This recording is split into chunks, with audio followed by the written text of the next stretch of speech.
Well, it simplifies us. I mean, all these underlying emotions and motivational states, these primordial instincts, are simplification mechanisms. And so if we're unable to compute a complex and sophisticated pathway forward that takes multiple variables into account simultaneously, we can't just do nothing.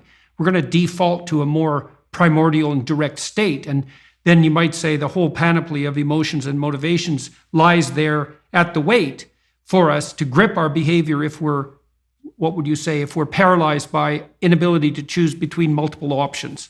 And so we do, to the degree that we're simplified by an emotion, then we're reduced to something more approximating an infantile state.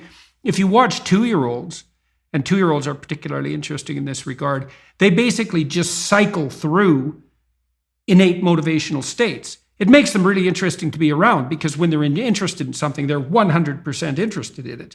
And then when they're angry, they're 100% angry. And if they're anxious, they're 100% anxious. And tired, they just instantly fall into a coma. And they just cycle through these with no overarching centralized integration. And it's partly because they likely don't really manifest any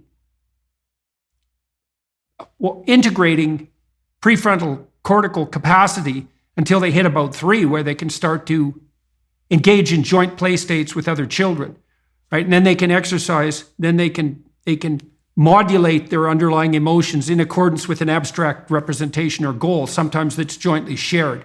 That's part of developing sophistication. It's also why the idea that identity is subjectively defined is absolutely preposterous. It's like, it's subjectively defined for 2-year-olds, but it's not subjectively defined for anyone who's sophisticated enough to negotiate with someone else.